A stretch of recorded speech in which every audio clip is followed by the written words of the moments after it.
നോഹയുടെ പെട്ടകം എന്ന് ഒരുമാതിരിപ്പെട്ട എല്ലാവരും കേട്ടിട്ടുണ്ടാവും. അതിൻ്റെ ഒരു റീക്രിയേഷൻ കാണാനായിട്ടാണ് ഞങ്ങൾ എത്തിയിരിക്കുന്നത്. ഈ ഒരു പെട്ടകത്തിൽ എന്തൊക്കെ മൃഗങ്ങളുണ്ടായിരുന്നു, എങ്ങനെയാണ് ഇവരെയൊക്കെ സൂക്ഷിച്ചിരുന്നതിൻ്റെ ഒരു ഡെമോൺസ്ട്രേഷനാണ് ഇത് നമ്മൾ കാണുന്നത്. God gave me the basic instructions to build the ark.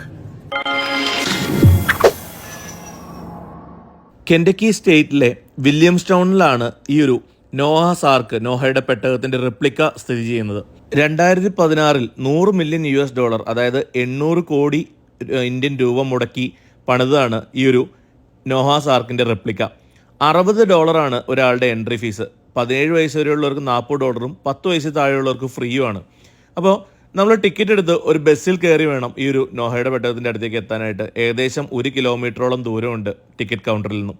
നമ്മൾ പെട്ടകത്തിൻ്റെ അടുത്തേക്ക് നടക്കുന്ന വഴിയിൽ ചെറിയ കൂടുകളിൽ കിളികളെയൊക്കെ ഇട്ടിരിക്കുന്നത് കാണാം. ഈ ഒരു നോഹയുടെ പെട്ടകത്തിൻ്റെയൊക്കെ അടുത്തേക്ക് നമ്മൾ നടന്നെത്തുമ്പോഴാണ് ഇതിൻ്റെ ശരിക്കുള്ള വലിപ്പം മനസ്സിലാവുന്നത്. ബൈബിളിൽ പറഞ്ഞിട്ടുള്ള അതേ വലിപ്പത്തിൽ തന്നെയാണ് നോഹയുടെ പെട്ടകത്തിൻ്റെ റെപ്ലിക്ക ഇവിടെ ഉണ്ടാക്കിയിട്ടുള്ളത്. ഏകദേശം 3-4 മണിക്കൂർ എടുക്കും നമ്മൾ ഈ ഒരു നോഹയുടെ പെട്ടകം മൊത്തമായിട്ട് കണ്ടു തീർത്ത് ഇറങ്ങി വരാനായിട്ട്. ഇപ്പോൾ ഇവിടെ നോഹയുടെ പെട്ടകത്തിൽ എന്തൊക്കെയുണ്ട് എന്നുള്ളത് കൃത്യമായിട്ട് മെൻഷൻ ചെയ്തിട്ടുണ്ട്. നോഹയുടെ പെട്ടകത്തിൻ്റെ എൻട്രൻസിലേക്ക് എത്തിക്കഴിഞ്ഞു കഴിയുമ്പോൾ അവിടെ ഇടതുവശത്തായിട്ട് നമുക്ക് ഒരുപാട് കൂടുകൾ കാണാൻ പറ്റും. പിന്നീട് അങ്ങോട്ട് മൊത്തം ഇതുപോലെയുള്ള കൂടുകളാണ്. ഇത് കുറച്ചുകൂടി റിയലിസ്റ്റിക് ആകാൻ വേണ്ടി ഇതിൽ നിന്ന് സൗണ്ട് ഒക്കെ കൊടുത്തിട്ടുണ്ട്, ഓരോ കിളികളുടെയും ജീവികളുടെയും ഒക്കെ. അതൊക്കെ കേട്ട് നമ്മളിങ്ങനെ മുമ്പോട്ട് പോയി കഴിയുമ്പോൾ നമ്മൾ ഒരുപാട് ഭരണികൾ ഇരിക്കുന്നത് കാണാം. വെള്ളം സ്റ്റോർ ചെയ്യുന്നതും പിന്നെ ഭക്ഷണം സ്റ്റോർ ചെയ്യുന്നതായിട്ട് ഒരുപാട് കാണാൻ പറ്റും. ഈ ഒരു കൂടുകളിൽ നിന്ന് എങ്ങനെയാണ് ഇതിൻ്റെ വേസ്റ്റ് പുറത്തേക്ക് എടുക്കുന്നതെന്നും എങ്ങനെയായിരുന്നു ഇത് ക്ലീൻ ചെയ്തതിൻ്റെയൊക്കെ ഒരു കറക്റ്റ് പിക്ചറൈസേഷനും അതുപോലെ എങ്ങനെയാണ് വെള്ളവും ഭക്ഷണവും കൊടുത്തുകൊണ്ടിരുന്നതിൻ്റെയൊക്കെ ഒരു കറക്റ്റ് ഡീറ്റെയിലിംഗ് അവിടെ കൊടുത്തിട്ടുണ്ട്. ഒരുപാട് കൂടുകൾ നമുക്ക് കാണാൻ പറ്റും. അതുപോലെ നോഹയുടെ പെട്ടകത്തിൻ്റെ അകത്ത് പ്രാർത്ഥന എങ്ങനെയായിരുന്നു നടന്നിരുന്നതെന്നൊക്കെ എൻ്റെ ഒരു പിക്ചറൈസേഷൻ അവിടെ ഉണ്ട്. അതുപോലെ ഭരണികളിൽ വെള്ളം സൂക്ഷിച്ചിരുന്നത്, ഈ കാണുന്നത് ഓന്ത് വർഗത്തിൽപ്പെട്ട ജീവികളെ സൂക്ഷിച്ചിരിക്കുന്നതാണ്. അവർക്ക് എങ്ങനെയാണ് ഭക്ഷണം ലഭിച്ചുകൊണ്ടിരുന്നതെന്ന് സെൽഫായിട്ട് മൾട്ടിപ്ലൈ ചെയ്യുന്ന ഈ ഒരു പ്രാണികൾ ഇതിൻ്റെ ഈ ഒരു ബോക്സിൽ നിന്നും ഇപ്പോൾ ഒരു പൈപ്പ് വഴി ഇതിലേക്ക് കടന്നു വരുമ്പോൾ അവരതിനെ ഭക്ഷിച്ചാണ് ജീവിച്ചുകൊണ്ടിരുന്നതിൻ്റെയൊക്കെ കറക്റ്റ് കാര്യങ്ങളെല്ലാം കൊടുത്തിട്ടുണ്ട്. അതുപോലെ നമുക്ക് ഒട്ടും തന്നെ വിശ്വസനീയമല്ലാത്ത കുറച്ച് കാര്യങ്ങൾ, ഡിനോസറുകൾ പോലെയുള്ള ജീവികൾ ഈ ഒരു പേടകത്തിൽ ഉണ്ടായിരുന്നു എന്നാണ് പറയപ്പെടുന്നത്. അതുപോലെ ഇന്ന് വംശനാശം സംഭവിച്ചിട്ടുള്ള ഒരുപാട് ജീവികളുടെ ഒരു പിക്ചറൈസേഷൻ അല്ലെങ്കിൽ ഒരു മോഡൽസ് എല്ലാം ഇവിടെ ഉണ്ടാക്കി കൊടുത്തിട്ടുണ്ട്. എല്ലാ ജീവികളുടെയും പേരും കാര്യങ്ങളെല്ലാം ഡീറ്റെയിൽ ആയിട്ട് കൊടുത്തിട്ടുണ്ട്.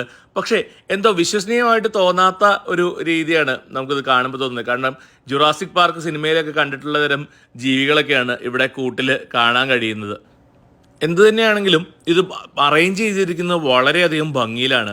എല്ലാവിധ വെള്ളത്തിൻ്റെ അറേഞ്ച്മെൻറ്റും ഫുഡും കാര്യങ്ങളെല്ലാം സ്റ്റോക്ക് ചെയ്തിരിക്കുന്നത് എങ്ങനെയാണെന്ന് കൃത്യമായിട്ട് മനസ്സിലാക്കുന്ന രീതിയിലാണ് ഈ ഒരു സംഭവം റീക്രിയേറ്റ് ചെയ്തിരിക്കുന്നത്. അതുപോലെ ഇതിൻ്റെ ഇൻറ്റീരിയറൊക്കെ ചെയ്തിരിക്കുന്നത് വളരെ ഭംഗിയായിട്ടാണ്. ഇവിടെ നോഹയുടെ ആർക്കിൻ്റെ ഒരു ചെറിയൊരു റെപ്ലിക്ക മോഡൽ ഉണ്ടാക്കി വെച്ചിട്ടുണ്ട്. എവിടെയൊക്കെ എന്തൊക്കെ കൂടുകളായിരുന്നു, എന്തൊക്കെയാണ് സ്റ്റോർ ചെയ്തിരുന്നതെന്ന് മനസ്സിലാക്കാൻ പാകത്തിന് അത് നല്ല ഭംഗിയായിട്ട് ഉണ്ടാക്കി വെച്ചിട്ടുണ്ട്. എല്ലാവർക്കും കാണുമ്പോൾ തന്നെ മനസ്സിലാവാൻ പാകത്തിനാണ് അത് ക്രിയേറ്റ് ചെയ്ത് വെച്ചിരിക്കുന്നത്. ഒരു ഗ്ലാസിൻ്റെ മോഡലാണത്. അതുപോലെ ഇനിയിപ്പോൾ അടുത്ത നിലയിലേക്ക് കയറുകയാണ്. 3 നിലകളിലായിട്ടാണ് ഇത് സ്ഥിതി ചെയ്യുന്നത്. 2ാമത്തെ നിലയിൽ കയറി വരുമ്പോൾ തന്നെ ബൈബിളിൽ പറഞ്ഞിട്ടുള്ള ഭൂമിയുടെ ഉത്ഭവവും കാര്യങ്ങളെല്ലാം കൊടുത്തിട്ടുണ്ട്. അതൊക്കെ കണ്ട് മുമ്പോട്ട് വന്നു കഴിഞ്ഞാൽ പലതരം ജീവികളെ, അതായത് കഴുത്തിന് നീട്ടം കുറഞ്ഞ ജിറാഫ് മുതൽ ജുറാസിക് പാർക്ക് സിനിമയിൽ മാത്രം കണ്ടിട്ടുള്ള തരം ജീവികളെയൊക്കെ നമുക്ക് ഇവിടെ കാണാൻ പറ്റും. പിന്നെ ഈ മൃഗങ്ങൾക്കൊക്കെ എങ്ങനെയാണ് വെള്ളവും തീറ്റയൊക്കെ കൊടുത്തുകൊണ്ടിരുന്നത് എന്നതിൻ്റെ ഒരു മോഡലും കാര്യങ്ങളെല്ലാം ഇവിടെ ചെയ്തു വെച്ചിട്ടുണ്ട്. എല്ലാ ജീവികൾക്കും ഭക്ഷണം കൊടുക്കുന്നതിൻ്റെ ഒരു എക്സ്പ്ലനേഷൻ ഇവിടെ കൊടുത്തിട്ടുണ്ട് കേട്ടോ. എന്ത് തന്നെയായാലും ഇതിൻ്റെ ഒരു റീക്രിയേഷൻ ഇത് ചെയ്തു വെച്ചിരിക്കുന്നത് അപാര ഭംഗിയിലാണ്. Well, God gave me the basic instructions to build the ark. Go for wood, 300 by 50 by 30, and that guided all that we did. I've been building boats most of my life. എങ്ങനെയാണ് ഈ ഒരു പെട്ടകം പണിയാൻ ഇദ്ദേഹത്തിന് സാധിച്ചതെന്നും എന്തുകൊണ്ട് ഇങ്ങനൊരു പെട്ടകം പണിതു എന്നും എല്ലാ ഡീറ്റെയിൽസും കൊടുത്തിട്ടുണ്ട്. അതുപോലെ കുറേ പേപ്പറുകളിൽ അതിൻ്റെ കാര്യങ്ങളും ഡീറ്റെയിൽസും ബോട്ട് പണിത് എങ്ങനെയാണ് അതിൻ്റെ ഒരു മോഡലും കാര്യങ്ങളെല്ലാം ഇവിടെ ക്രിയേറ്റ് ചെയ്ത് വെച്ചിട്ടുണ്ട്. ആളുകൾ പണിയെടുത്തതും കാര്യങ്ങളെല്ലാം ഉണ്ട്, അതിൻ്റെ ഫോട്ടോസും കാര്യങ്ങളെല്ലാം ആയിട്ട്. അതുപോലെ ഫാമിലിയുടെ ഡീറ്റെയിൽസ് എല്ലാ കാര്യങ്ങളും കൊടുത്തിട്ടുണ്ട്. എന്ത് തന്നെയാണെങ്കിലും ഈ ഒരു പെട്ടകം ഇത് കുട്ടികൾക്കും മുതിർന്നവർക്കൊക്കെ ഒരു അത്യാവശ്യം നല്ലൊരു അനുഭവം തന്നെയായിരിക്കും. ഒരുപാട് പിക്ചറൈസേഷൻ ഉണ്ട് ഇതിൻ്റെ അകത്ത്. എങ്ങനെയാണ് ഇവർ ജീവിച്ചിരുന്നതെന്നും ഫുഡ് ഉണ്ടാക്കുന്നതിൻ്റെയും അതുപോലെ ഭക്ഷണങ്ങൾ സ്റ്റോർ ചെയ്തിരുന്നതിൻ്റെയും പച്ചക്കറി കൃഷി ചെയ്തിരുന്നത് എങ്ങനെയാണെന്നൊക്കെ ഇതിൻ്റെ അകത്ത് കൊടുത്തിട്ടുണ്ട്. ഇതൊക്കെ എത്രത്തോളം ശരിയാണ് എന്നുള്ളത് എനിക്കറിയില്ല.